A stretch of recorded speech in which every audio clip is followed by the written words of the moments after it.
بسم اللہ الرحمن الرحیم۔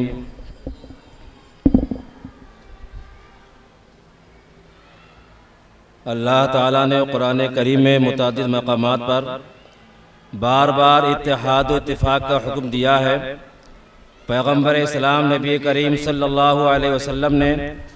اپنے اقوال و ارشادات کے ساتھ ساتھ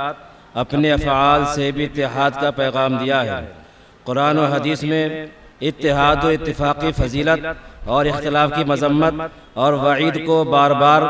بیان کیا گیا ہے۔ آج میرے مقالے کا عنوان حضور بحر العرفان اور سعی اتحاد اہل سنت ہے۔ اصل موضوع پر لکھنے سے پہلے قرآن و حدیث میں اتحاد و اتفاق کا کیا پیغام ہے، مسلمانوں کے لیے کیا حکم ہے، اس پر کچھ لکھا جائے۔ پھر اختلاف کے اسباب و وجوہات پر روشنی ڈالنے کے بعد اتحاد اہل سنت کے لیے حضور بحر العرفان کی جو جد و جہد ہے اور آپ کا جو عملی اور مشقی معاملہ ہے اس پر روشنی ڈالی جائے۔ اللہ تبارک و تعالی نے قرآن مقدس میں ارشاد فرمایا وَاعْتَصِمُوا بِحَبْلِ اللَّهِ جَمِيعًا، اور تم سب مل کر اللہ کی رسی کو مضبوطی سے تھام لو۔ حضرت حذیفہ بن یمان رضی اللہ تعالی عنہ سے روایت ہے کہ حضور نبی کریم صلی اللہ علیہ وسلم نے ارشاد فرمایا تلزموا جماعت المسلمین، مسلمانوں کی جو بڑی اور اکثریتی جماعت ہے اس کے ساتھ جڑے رہو، چونکہ اسی جڑے رہنے میں تمہاری بقا،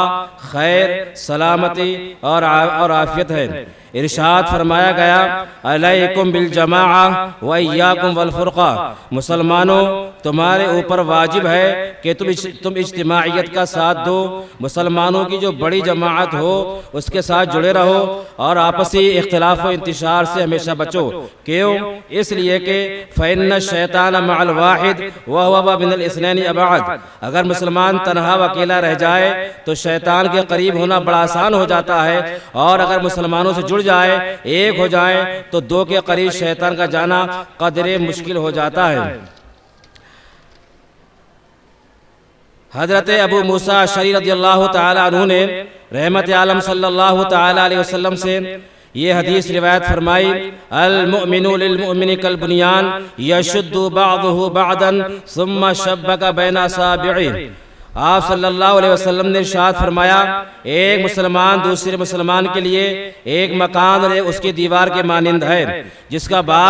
ایک حصہ بعض دوسرے حصے کو مضبوط رکھتا ہے۔ پھر آپ نے ایک ہاتھ کی انگلیوں کو دوسری ہاتھ کی انگلیوں میں داخل فرما کر اس کی وضاحت فرمائی۔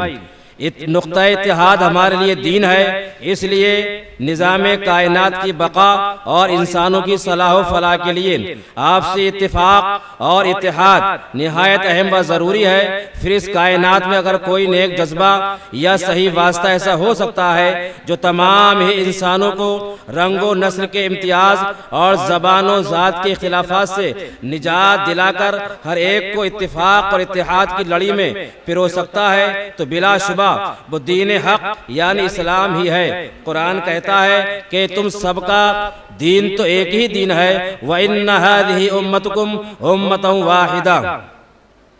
فرد قائم ربط ملت سے ہے تنہا کچھ نہیں، موج ہے دریا میں بیرون دریا کچھ نہیں۔ محترم حضرات، اللہ تعالیٰ نے فرمایا وَاعْتَصِمُوا بِحَبْلِ اللَّهِ جَمِيعًا، اور تم سب مل کر اللہ کی رسی کو مضبوطی کے ساتھ تھام لو۔ اس آیت میں ان افعال و حرکات کی ممانعت کی گئی ہے جو مسلمانوں کے درمیان تفریق کا سبب ہوں۔ چنانچہ ارشاد فرمایا کہ تم سب مل کر ایک ساتھ اللہ کی رسی کو مضبوطی سے تھام لو اور آپس میں تفرقہ بازی نہ کرو۔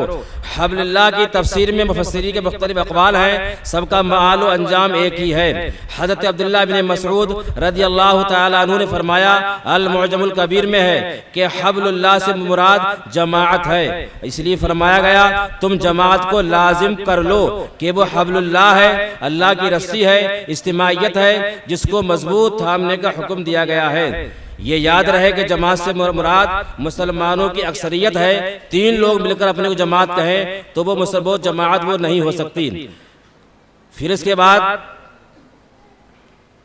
ہمیں یہ غور کرنا ہے کہ اصل بیماری کیا ہے، اختلاف کی اصل بیماری کیا ہے، اس کے اسباب و علاج کیا ہے۔ اہل سنت و جماعت کے آپسی اختلاف و انتشاری وجوہات اور اسباب ہمارے یہاں بے شمار ہیں، ہمیں ان کا پتہ لگانا چاہیے، نشاندہی کرنا چاہیے، پھر ہر شخص کو اپنے اپنے گریبان میں جھانک کر اپنے ان قلبی امراض کا علاج کرنا چاہیے، تاکہ خانقاہ کا ولی عہد یا سجادہ بننے سے پہلے اس کا تزکیہ قلب، تصفیہ نفس اور تطہیر قلوب و اذہان ہو سکے، تاکہ اس کا دل مسلمانوں کے تعلق سے نرم ہو جائے، اتحاد و اتفاق اور اجتماعیت کے مقاصد اور فوائد سمجھے، اختلاف و انتشار کی مذمت، اس کے نقصانات کو جان سکے اور سجادگی کے مقاصد صحیح معنی میں ادا ہو سکیں۔ محترم سامعین و حاضرین، میرے اس تحریر کا نشانہ نہ کوئی فرد خاص ہے، نہ کوئی متعین خانقاہ، بلکہ وہ سب کے سب ہیں جن بیماریوں میں مبتلا ہوں کسے باشد۔ پھر ہمیں اس کے بعد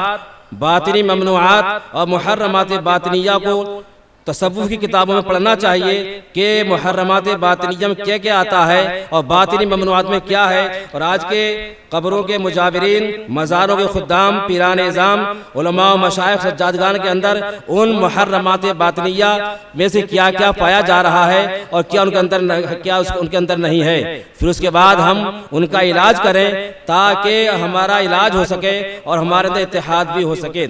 یہ کس قدر افسوسناک پہلو ہے کہ ہم سب ازروع عقیدہ ایک ہیں، اہل سنت و جماعت کے مسلمات پر بھی یقین رکھتے ہیں، اصولی اعتبار سے ہمارے عقائد بھی ایک ہیں، صرف خانقاہی معمولات، مراسم عرس، اوراد و وظائف، ذکر و اذکار، بیت کا طریقہ، فاتحہ نظر و نیاز کا طریقہ الگ الگ ہونے کو ہی ہم نے اختلاف کی جڑ بنا رکھا ہے۔ یہ سب اور دیگر اور بھی کچھ ہے جس کی میں نشاندہی کی ہے، چھوٹے چھوٹے معاملات ہیں جو اصل اختلاف نہیں، ان کی وجہ سے آج اہل سنت و جماعت آپس میں منتشر و متفرق ہیں اور ان مذکورہ بالا امور میں سب ایک دوسرے کے اوپر بالا دستی چاہتے ہیں، اپنے نظریات اور موقف ایک دوسرے پر جبر مسلط کرنا چاہتے ہیں، نہ کوئی کسی کو سننے والا ہے نہ سمجھنے والا ہے، سب ایک دوسرے کو نیچا دکھانے کے لیے تگودو کر رہے ہیں، خلوص سے نیت کا زبردست فقدان ہے، عمراء و مالدار مریدوں کی خوشنودی پیش نظر ہے، اللہ و رسول کی رضا و خوشنودی ہم نے پسے پش ڈال دی ہے، اس لیے ہم ہر میدان میں ذلت و رسوائی کا شکار ہیں، کوئی کہیں ہماری سننے والا نہیں، سیاسی گلیاروں سے لے کر ایوان والا تک، خانقاہ اور مدارس سے لے کر احتجاج و مظاہروں کے میدان تک ہم ایک اچھے قائد سے اسی لیے محروم ہیں۔ ہم جب تک ذاتی مفاد کو پسے پش نہیں ڈال لیں گے، مقاصد شریعت، اسلام و سنت کے بالادستی ہماری زندگی کا نصب العین نہ ہوگا، اس وقت تک ہم کبھی بھی ذلت و خواری کے غار عمیق سے نہیں نکل سکتے، اور اگر ہمارا یہ رویہ رہا تو ہماری تباہی و بربادی کے دن دور نہیں، اللہ کرے شیطان کے کان بہرے۔ غلط روی سے منازل کا بودھ بڑھتا ہے، مسافرو روش کارواں بدل ڈالو، جگہ جگہ کے تمہیں تھک چکے ہنگامے، نشاط لذت خواب گراں بدل ڈالو، سفینہ اب بھی ساحل پہ جا کے لگ تو سکتا ہے، ہوا کے رخ پہ چلو بادواں بدل ڈالو۔ اتحاد اہل سنت کے لیے بحر العرفان کی جد و جہد۔ حضور بحر العرفان علیہ الرحمہ تا حیات علمی، عملی، تحریری، تقریری طور پر اتحاد اہل سنت کے لیے سعی بلیغ کرتے رہے، اس مشن میں آج سرابہ خلوص بنے رہے اور بہت حد تک آپ کامیاب بھی رہے۔ حضور بحر العرفان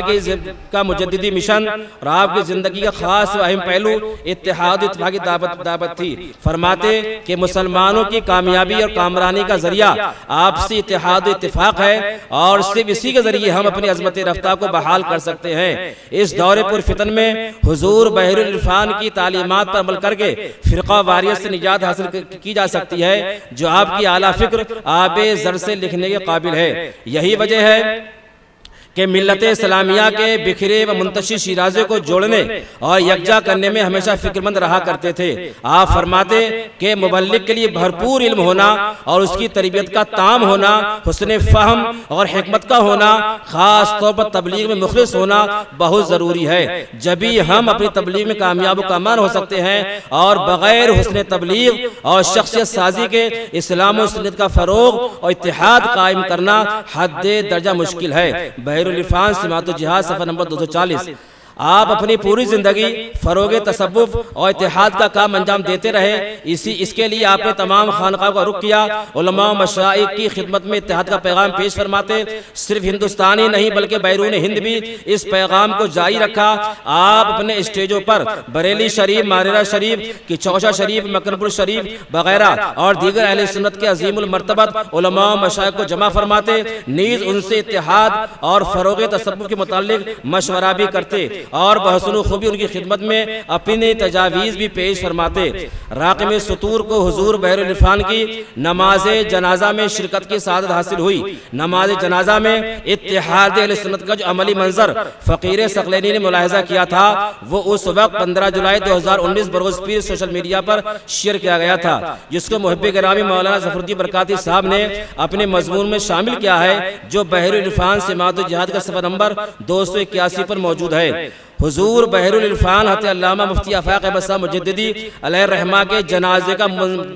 کا منظر بھی بہت خوب، منفرد اور تاریخی تھا۔ عوام کی حد بندی کے لیے بجانب مغرب بانس کے بلے باندھ دیے گئے تھے تاکہ عوام آگے نہ بڑھ سکیں۔ اگلی سب میں علماء و مشائخ سادات کے لیے جگہ مختص کی گئی تھی اور حضور بحر العرفان نے پوری زندگی اسلام و سنت کی سربلندی اور فروغ و ترقی کے لیے اتحاد اہل سنت پر بہت زور دیا تھا۔ اس سلسلے میں آپ صلہ بین البحرین ثابت ہوئے کہ آپ کی نماز جنازہ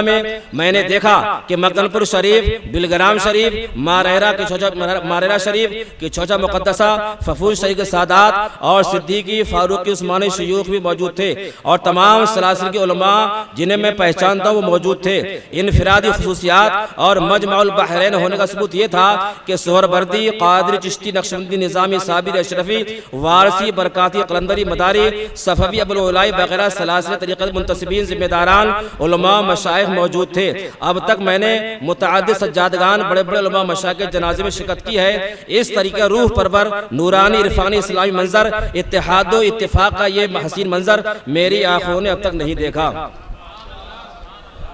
حضور بحر العرفان کی سب سے بڑی کرامت یہ تھی کہ وہ ہر میدان کے لیے، سب کے لیے، ہر آدمی کے لیے کارآمد ثابت ہوئے تھے۔ دوسری کرامت یہ تھی کہ کردار و عمل میں پختہ انسان تھے، علم و اخلاص و اخلاق کے اعتبار سے سچے پکے مسلمان تھے، اتنے پکے مسلمان کہ غیبت، چغلی، حسد، کینہ، بدگمانی، غلط فہمی جیسی اخلاقی برائیوں سے محفوظ تھے طبعی طور پر۔ اور اس کی دلیل یہ ہے کہ آپ اپنے تمام منصوبوں جو کامیاب ہوئے وہ ان تمام چیزوں پاک و صاف ہونے کی دلیل ہے۔ طبعی طور پر اتنے شریف تھے کہ کوئی بھی اپنی بات انہیں سمجھا لے جاتا، اپنی باتوں سے انہیں قائل کر لیتا، لیکن علم و تجربہ، مشاہدہ اتنا زیادہ ہو گیا تھا کہ کبھی اپنے ادارے اور ملت اور جماعت کا نقصان نہ ہونے دیا، نہ بدنامی کا سبب بنے۔ اللہ تعالی ہم سب کو حضور بحر العرفان کی طرح ذاتی مفاد سے اوپر اٹھ کر اسلام و سنت کی بقا و تحفظ اور سربلندی کے لیے خدمت کرنے کی توفیق عطا فرمائے۔ آپ کے نقوش قدم پر چلنے کی توفیق مرحمت بخشے۔